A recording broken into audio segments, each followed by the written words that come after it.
1,00,000 మంది శివభక్తులతో కలిసి మహారుద్రాక్ష పూజలో పాల్గొనండి. వెంటనే కాల్ చేసి మీ పేరును నమోదు చేసుకోండి. Welcome back to our channel. ప్రస్తుతం మనతో పాటు ఉన్నారు consumers affair committee chairman Mandadi Krishna Reddy గారు. సార్తో మాట్లాడదాం. నమస్తే సార్. నమస్కారం అమ్మా. సార్, రీసెంట్ గా అమెరికా వెళ్ళినటువంటి ఒక మహిళ ఎయిర్పోర్ట్ లో దిగగానే అక్కడ ఉన్నటువంటి officers, customs and border security officers ఎవరైతే ఉంటారో ఆమెను పట్టుకొని ఆమె దగ్గర గ్రీన్ కార్డ్ తీసేసుకొని దాని మీద విజిటింగ్ స్టాంప్ వేసేసారంట. అంటే గ్రీన్ కార్డ్ ఉన్న వాళ్ళకి విజిటింగ్ స్టాంప్ ఎలా వేస్తారు, అది అసలు ఏంటి ఒకసారి దాని గురించి? ఇప్పుడు ట్రంప్ వచ్చిన తర్వాత ఎలాంటి జాగ్రత్తలు తీసుకుంటున్నారంటే, అక్కడ ఉన్నటువంటి ఇల్లీగల్ ఇమిగ్రేట్స్ని పంపించడమే కాదు, పనికి మాలిన వాళ్ళు, పనికిరాని వాళ్ళు, అమెరికాకు భారంగా ఉండేవాళ్ళు, అమెరికా నుంచి ఏదైనా లాభాన్ని సంపాదించేటువంటి వాళ్ళందరినీ ఏరిపారేయమనేటువంటి పరిస్థితులు ఒక రకంగా ఆర్డర్స్ వచ్చాయి వాళ్ళకి. ఆ ఆర్డర్స్ ప్రకారమే వాళ్ళు ఏం చేస్తున్నారంటే, ఇప్పుడు మన పట్టుకున్నటువంటి లేడీ ఎవరుతున్నారు, షీఈ్ ఎ ఓల్డ్ లేడీ. తనకి ఏజ్లు, తనకు కూతురు ఎయిర్పోర్ట్ లో వెయిట్ చేస్తుంది బయట. తను వచ్చింది, దిగిన తర్వాత తను కొన్ని క్వశ్చన్స్ వేశారు వాళ్ళు. అసలు ఎందుకు ఫ్రీక్వెంట్ గా వెళ్ళి వస్తుంది ఇండియాకి? సంవత్సరంలో చాలా సార్లు వెళ్ళరవడం, ఇండియాకి వెళ్తుంది, మళ్ళీ అమెరికా వస్తుంది, మళ్ళీ ఇండియాకి వెళ్తుంది, మళ్ళీ అమెరికా వస్తుంది, ఇలా తిరుగుతుంది ఆవిడ. ఇన్నిసార్లు విజిట్ చేస్తున్నావు దేనికోసం? నువ్వు ఏమైనా బిజినెస్ చేస్తున్నావా? నువ్వు అమెరికాలో బిజినెస్ ఏమి లేవు, కానీ ఇండియాలో ఏమైనా బిజినెస్ చేస్తున్నావా? అమెరికా ఏమంటుని ఇండియాకు తీసుకెళ్లే ప్రయత్నం జరుగుతోందా? ఇలాంటివన్నీ వాళ్ళు క్వశ్చన్స్ వేశారు. ఈ క్వశ్చన్స్ లో తనకి ఇంగ్లీష్ 100% తనకు రాదు, కొంత వచ్చు కొంత రాదు. తను చెప్పిన ఆన్సర్స్ తికమక్గా ఉన్నాయి, సూట్ అవ్వట్లేదు. రెండోది ఏంటంటే, తనకు సంబంధించినటువంటి వాట్సాప్లు కానీ లేకపోతే మిగతావి కానీ వాళ్ళు కొంత వెరిఫికేషన్ చేస్తే అమెరికాలో ఏదో కొంత బిజినెస్ జరుగుతున్నట్టుగా అనిపించింది. అంటే ఇండియాలో జరుగుతున్నట్టుగా అనిపించింది. అంటే అమెరికాకు సంబంధించిన డబ్బులు ఇక్కడ ఉన్నటువంటి ఇండియన్స్ ని అందరి దగ్గర డబ్బు తీసుకొని తను అమెరికాకు వెళ్ళి, అమెరికా లోపల ఇండియాకు వెళ్ళిన తర్వాత తను అక్కడ బిజినెస్ చేస్తోంది. అంటే ఆ బిజినెస్ ఏదో అమెరికాలో చేస్తే దానివల్ల ట్యాక్సెస్ వస్తే అది అమెరికన్స్కి ఎంతో మేలు జరుగుతుంది. అమెరికాలో ఉన్న డబ్బుని ఇండియాకి తీసుకెళ్లడం వల్ల ఇండియన్స్ బెనిఫిట్ అవుతారు తప్ప అమెరికన్ బెనిఫిట్ అయ్యే అవకాశాలు లేవు. కాబట్టి వాళ్ళు ఎంతసేపు ఏం చూస్తున్నారంటే, అమెరికాకు బెనిఫిట్ ఎట్లా తీసుకురావాలి, అమెరికాను అగ్రరాజ్యంగా నిలబెట్టాలి, అమెరికా ప్రపంచాన్ని డామినేట్ చేసి తీసుకురావాలి. ఇప్పుడే ట్రంప్ చెప్పే విధానం ఇదే. అమెరికన్స్ ఇంత ముందుకున్న గ్రేట్ అయిపోవాలి, ఇంతకన్నా చాలా బిగించాలి, ఇప్పుడు ప్రపంచం మీద అంతా ఆధిపత్యం చెలాయించాలి. అలా చెలాయించాలంటే డాలర్ విపరీతమైన రేట్ రావాలి, ఇక్కడ ఉన్న వాళ్ళందరికీ ఉద్యోగాలు రావాలి, ఇక్కడ ఉన్న వాళ్ళందరూ సంపన్నులు అయిపోవాలి. అమెరికాకు ఇతర దేశాలకు మధ్యలో తేడా చాలా విపరీతంగా ఉండాలి, అంటే ఎప్పటికీ అందుకోలేని పరిస్థితి తీసుకురావాలి. అలాంటి పరిస్థితికి నేను తీసుకొస్తానని చెప్పి ప్రామిస్ చేశాడు ట్రంప్. అందుకే ఓట్లు వేశారు. ఓట్లు వేసిన తర్వాత ఏం చేశాడు, ఇల్లీగల్ ఇమిగ్రెంట్స్ ని సంఖ్యలు వేసి మరి తీసుకొచ్చి ఆ దేశాల్లో మొదలుపెట్టాడు. సంఖ్యలు వేయడం అంటే మరి తెలుసు కదా, మరి అట్లాంటి ఆర్థిక నేరస్తుల్లో మిగతా వాళ్ళని చేసినట్టుగా తీసుకొచ్చేస్తున్నారు. ఇండియాకు తీసుకొచ్చిన వాళ్ళని కూడా సంఖ్యలు వేసి పట్టుకొచ్చారు. ఇప్పటిదాకా వచ్చినట్టు విమానాలనే అట్లాగే వచ్చాయి.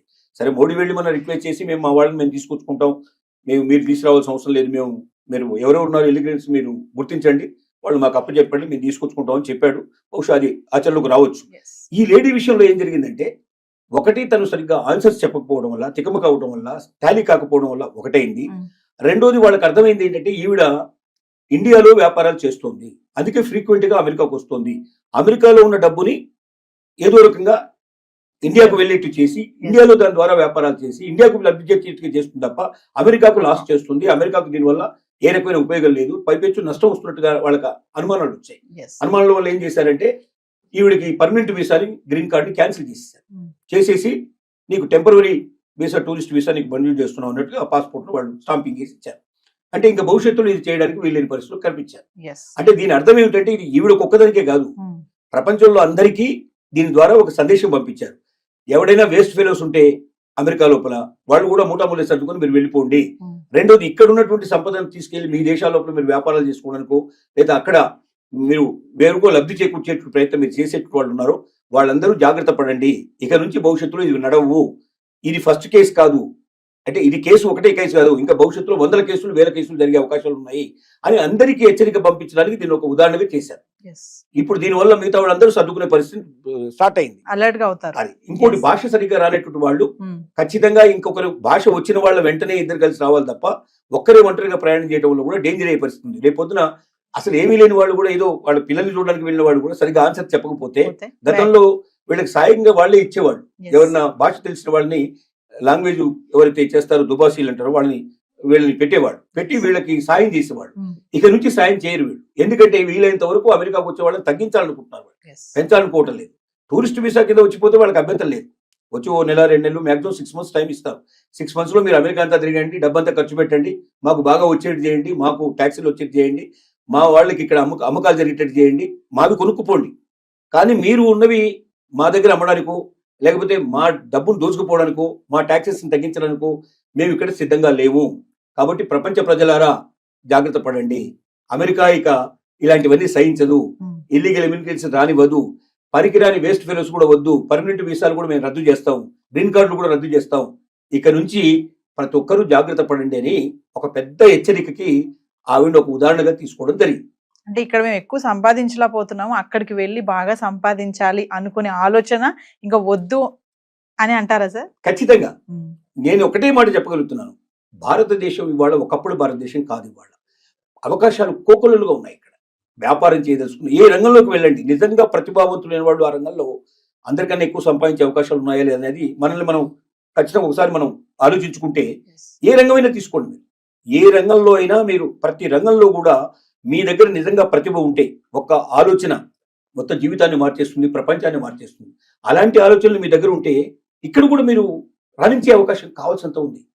వ్యాపారం చేసేందుకు మీరు మీ దగ్గర ఉన్న ఐడియాని పెట్టుబడి పెట్టగలిగితే దాన్ని పెట్టుబడిని తీసుకోవడానికి సిద్ధపడేవాళ్ళు, దానికి తగినట్టుగా కొన్ని 100 రెట్లు పెట్టుబడి పెట్టి దాన్ని ప్రపంచానికి అంతా అందించడానికి సిద్ధపడేవాళ్ళు ఇక్కడ కావాల్సినంత మంది ఉన్నారు. భారతదేశంలో ధనవంతుల కొరత లేదు, నిజం చెప్పాలంటే. కానీ ధనం కొద్ది మంది చేతుల్లో ఉంది. మొత్తం దోచంలో దేశంలో సంపద అంతా కూడా 10% దగ్గర ఉంటే 90% దగ్గర డబ్బు తక్కువ ఉండేట్లు పరిస్థితి ఏర్పడింది. కాబట్టి ఈ 10%లో ఉండేట్లు వాళ్ళు కూడా కోకోలుగా వాళ్ళు పెట్టుబడి పెట్టడానికి సిద్ధంగా ఉన్నారు. మీ దగ్గర ఐడియా ఉందా, మీ దగ్గర క్యాపబిలిటీ ఉందా, ఉంటే బయటికి రండి. ఇక్కడే లేని వాళ్ళు అక్కడ పోయి ఏం చేస్తారు? కాబట్టి ఒకప్పుడు అంటే ఇండియాలో అవకాశాలు లేదు కాబట్టి మీరు అమెరికాను వెతుక్కుంటూ వెళ్ళారు. ఇవాళ అవకాశాలు ఇండియాలో ఉన్నాయి.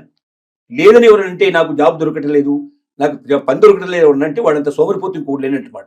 ఎందుకంటే రోజు మీరు చూడండి, పేపర్ తీయండి ఒకసారి, పేపర్లు తీస్తే కొన్ని వేల జాబ్స్ కనపడతాయి.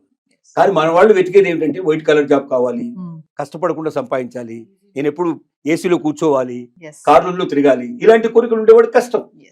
ఏ జాబ్ అయినా సరే నేను చేస్తానని సిద్ధపడితే జాబ్ దొరకపోవడం కాదు, కావాల్సినంత సంపాదించుకునే అవకాశం ఉంది. ఒక జాబ్ కాదు, పొద్దున్నే మళ్ళీ పార్ట్ టైం కూడా చేసుకునే పాసిబిలిటీస్ ఉన్నాయి.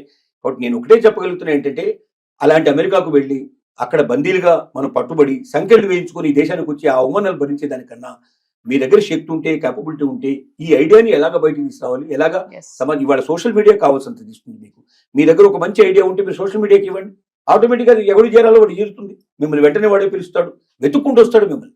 కాబట్టి ప్రతిభావంతులారా, మీ ప్రతిభని వేరే దేశాలకు అమ్మడానికి ప్రయత్నం చేయకండి, మన దేశంలోనే మీరు తీసుకొని మీరు రాణించండి, మీరు దాని ద్వారా మన దేశానికి సేవ చేయండి అని చెప్పి మరొకసారి విజ్ఞప్తి చేయాల్సి వస్తుంది. అంటే సార్ ఒక విషయం ఫైనల్ గా చెప్పండి సార్, గ్రీన్ కార్డ్ హోల్డర్స్ ఎవరైతే ఉన్నారో వాళ్ళందరూ కూడా జాగ్రత్తగా ఉండాలి, లేదంటే వాళ్ళ వీసా కూడా రద్దు అయిపోయే ఛాన్సెస్ ఉంది, గ్రీన్ కార్డ్ కూడా పోవచ్చు.